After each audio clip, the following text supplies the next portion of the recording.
Wadidaw, One Piece chapter 1116 akhirnya hadir ke tengah-tengah kita semua, Leo. Jadi, tanpa berlama-lama lagi, mari kita lanjut berlayar. Sebagai informasi, chapter kali ini bisa dikatakan sebagai chapter yang pendek atau hanya 13 halaman. Tapi nggak masalah, asal cerita padat dan semakin memuncak. One Piece chapter 1116 diberi judul Konflik. Dimulai dengan lanjutan cover story ziarah pengganti panen emas anak Ogre Yamato volume ke-6. Yamato menerima obat-obatan dan dango dari Otsuru yang berada di dekat kastil ibu kota bunga. Kita juga bisa melihat Urashima, pegulat sumo berdiri di latar belakang sampul. Pegulat sumo terbaik ibu kota bunga yang berhasil dikalahkan kapten tercinta kita di Arch Wano Kuni. Baik, dimulai ketika chapter terakhir berakhir, kita dapat melihat lebih banyak tempat-tempat di dunia One Piece. Orang-orang bertanya-tanya tentang perang yang terjadi 800 tahun yang lalu. Mereka berkata dan bertanya-tanya dan nampak kebingungan. Perang 800 tahun yang lalu masih berlangsung? Di mana? Tapi tak seorang pun di masa itu yang masih hidup. Mengapa perang yang tidak diketahui siapapun masih berlangsung? Dunia tampaknya tak mengetahui dan menyadari jika orang-orang dan pihak-pihak serta sesuatu yang terlibat pada masa abad kekosongan atau Void Century masih ada atau hadir di masa saat ini. Mari menyebutkan satu persatu. Joy Boy terlahir kembali dalam diri kapten tercinta kita Monkey D. Luffy, pemimpin tertinggi dunia yang bahkan mungkin tak diketahui dunia masih ada hingga saat ini, yaitu Im Sama dan juga tentunya 5 Gorosei. Kemudian ada robot kuno Pulau Egghead, Zunisa sang gajah raksasa, bahkan Poseidon telah terlahir kembali. Pluton masih terjaga dan bersiap bangkit dari dasar negeri Wano Kuni. Jadi memang tidak salah jika Dr. Vegapunk mengatakan perang masih berlangsung karena perang sebelumnya di abad kekosongan nampaknya hanya terhenti untuk berlanjut di masa depan atau saat ini. Nah, bagaimana menurutmu, Leo? Kembali ke cerita, dan saat Vegapunk melanjutkan pidatonya, kita melihat Im Sama di kamar bunga di Kastil Pangea Marizoa berjalan menuju potret yang setengah tersembunyi dalam bayangan. Terlihat seorang wanita yang mirip dengan Nefertari Vivi. Dan Im Sama tak berkata apa-apa. Kemudian berpindah ke tempat lain di kerajaan Arabasta. Kita bisa melihat Igaram dan Karu menangisi poster Vivi yang telah hilang. Sementara itu, Pel dan juga Chaka berada di sebelah makam Raja Cobra. Dua sosok pemimpin kerajaan Arabasta yang tersisa kini tak ada di tanah airnya. Nefertari telah kehilangan sosok raja dan putrinya. Sang raja telah kehilangan nyawanya, sementara sang putri tak diketahui dunia di mana rimbanya. Meskipun sebenarnya saat ini sang putri Nefertari aman di markas pusat koran dunia bersama Morgans dan Wapol. Kembali ke Im Sama yang melihat potret wanita yang mirip Nefertari Vivi. Apakah sosok wanita dalam potret atau gambar itu adalah Nefertari di Lili, sang ratu Nefertari yang hilang dan tak pernah kembali ke tanah airnya, kerajaan Arabasta? Dan pertanyaannya, siapa sebenarnya Im Sama ini? Semakin menarik. Berlanjut, Dr. Vegapunk mengungkapkan bahwa dia menyadari sebagian kecil dari Mother Flame telah dicuri, dan itu digunakan untuk bahan bakar salah satu senjata kuno. Dan saat Dr. Vegapunk membicarakan tentang senjata kuno, kita bisa melihat Kozuki Momonosuke dan juga Sir Crocodile. Kemudian Dr. Vegapunk kembali berbicara. Kerajaan Lulusia dihancurkan oleh senjata kuno yang diaktifkan dengan Mother Flame. Saya sangat menyesal membiarkan senjata kuno dihidupkan atau dibangkitkan kembali. Saya tidak tahu siapa yang menggunakannya, tapi saya sangat yakin dunia beresiko mengalami bencana banjir seperti di masa lalu kembali, ucapnya.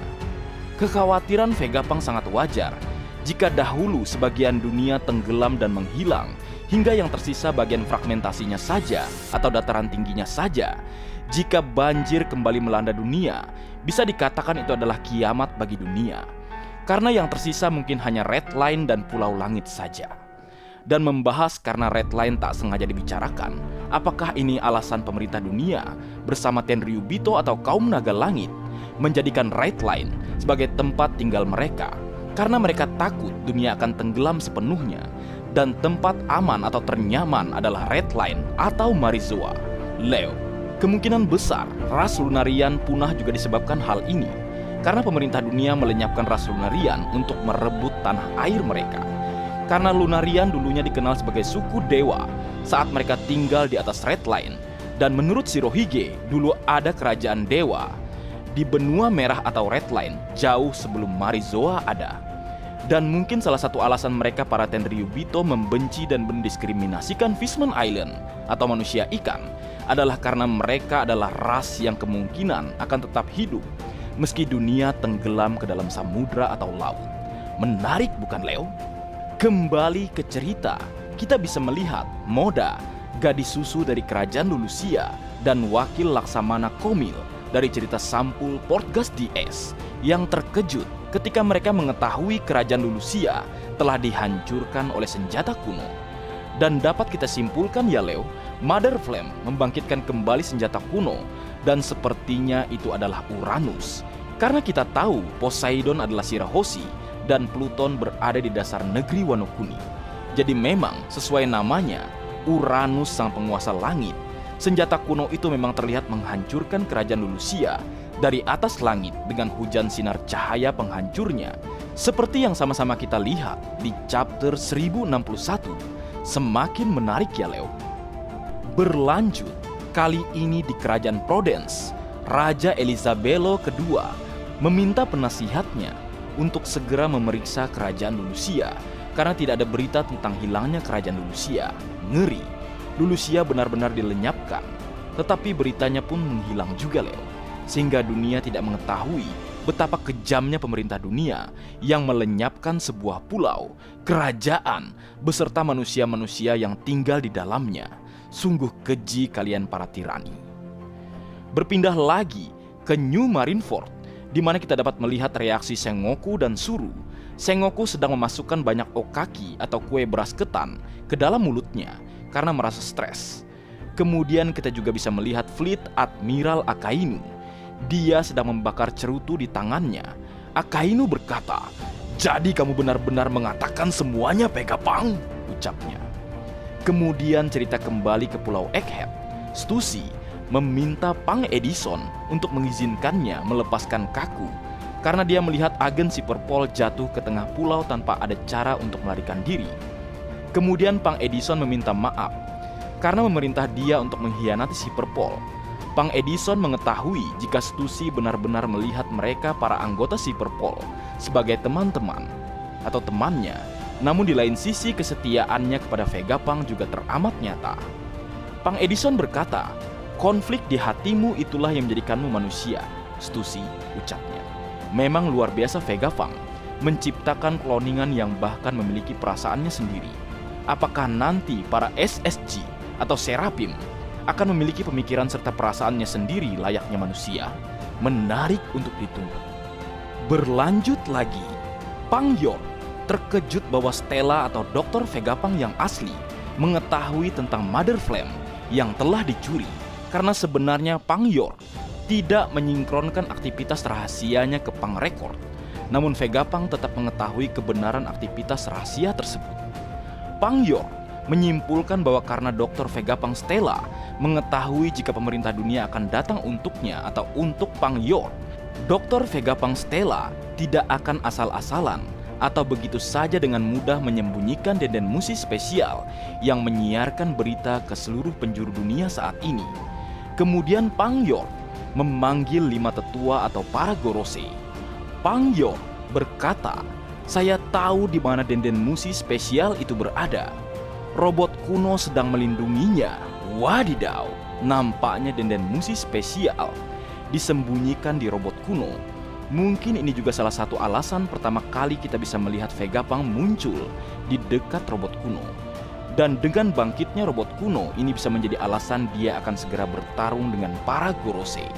Mengingat pasti para Gorosei akan bergerak untuk menghancurkan denden musi spesial yang ada bersama robot kuno. Kemudian kembali ke pidato Vegapunk kepada dunia. Dr. Vegapunk mengungkapkan bahwa Joy Boy merencanakan senjata kuno untuk generasi selanjutnya. Dr. Vegapunk tidak mengerti kenapa Joy Boy mencoba melakukan hal seperti itu. Karena itulah dia tidak bisa mengatakan pihak mana yang baik atau jahat dalam konflik ini. Namun suatu hari nanti, hal itu akan menjadi jelas. Dan pada hari itu, dunia akan menghadapi resiko bencana banjir lagi. Ini adalah sebuah peringatan dariku, ucap Vegapunk. Leo, selain tak bisa menentukan ideologi pihak mana yang baik atau jahat, Joy Boy juga tidak bisa menentukan pihak mana yang baik atau jahat atau benar atau salah. Karena Joy Boy lah yang merencanakan senjata kuno, senjata yang bisa menciptakan bencana besar atau tenggelamnya dunia. Nah, jadi bagaimana menurut pendapatmu, Leo? Kemudian berlanjut, kita bisa melihat reaksi Putri Shirahoshi dan manusia ikan ketika Dr. Vegapunk berbicara tentang Joy Boy yang meneruskan senjata kuno. Kemudian pesan Vegapunk berlanjut. Vegapunk berkata, masih banyak misteri tentang abad kekosongan, tapi ada sekelompok orang yang mengetahui segalanya. Mereka adalah Raja Bajak Laut dan krunya. Dan saat Vegapunk berbicara tentang bajak laut Goldie Roger, kita bisa melihat Crocus di Twin Cap. Lalu kemudian kita beralih ke Kepulauan Sabaudi. Orang-orang juga melihat Vegapunk yang disiarkan di kota. Vegapunk kembali berkata, mereka mempelajari kebenaran tentang bagian sejarah itu. Mengapa mereka menghilang tanpa memberitahu siapapun tentang apapun? Mengapa mereka tidak bertindak? Ucap Vegapunk penuh tanda tanya dan kekecewaan. Dan kemudian cerita berpindah ke Rip of Bar Saki. Di halaman terakhir chapter kali ini, Saki mengalahkan seorang bajak laut saat dia berbicara dengan Rayleigh. Saki berkata, "Rai-san, kau minum terlalu banyak. Seperti bukan kamu saja jika mabuk seperti itu." Dan kita melihat Meo Rayleigh sedang duduk di bangku dengan kepala di atas bar. Dia benar-benar sangat mabuk. Rayleigh berkata, aku hanya seorang kakek tua sekarang. Dan kamu terlalu banyak bicara, Vegapunk. Orang tua sepertimu jangan sampai merusak semangat generasi muda. Idiot, ucapnya. Dan di panel terakhir chapter kali ini, Rayleigh meletakkan minumannya di bar sambil tersenyum dan bernostalgia. Rayleigh berkata, sekarang adalah kesenangan mereka para generasi muda. Bukan begitu, Roger? Ucapnya, seolah sedang berbicara dengan kaptennya, sang Raja Bajak Laut, Goldie Roger. Kemudian kata-kata terakhir dari narator atau editor, dia yang mengetahui kebenaran hanya tertawa. Wadidaw, kembali seperti yang kusampaikan sebelumnya, karena Goldie Roger dan krunya telah mengetahui semua kebenaran abad kekosongan dan kehadiran mereka di Lauktel 24 tahun yang lalu itu terlalu cepat, sehingga akhirnya membuat mereka tidak bisa melakukan apapun. Ya, karena seperti yang kita bahas di awal, orang-orang dan pihak-pihak serta sesuatu yang terlibat pada masa abad kekosongan ada atau hadir di masa saat ini.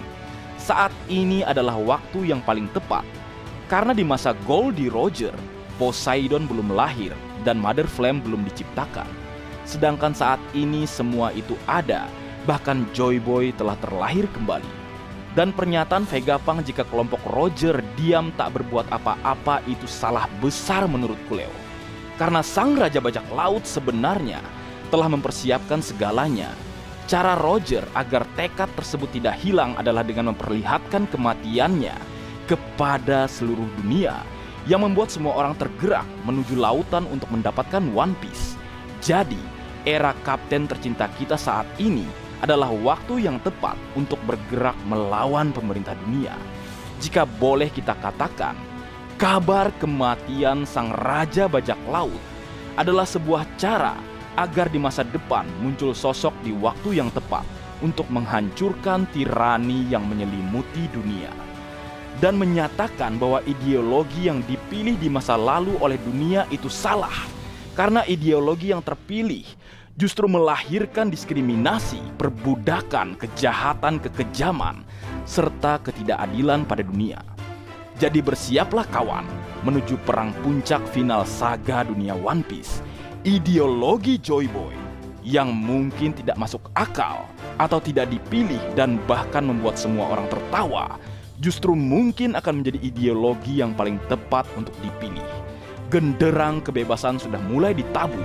Warrior of Liberation, Sun God Nika, Joy Boy, kapten tercinta kita, Yonko Mugiwara no Luffy, siap berdiri menantang dunia bersama pihak-pihak yang akan berada di sisinya.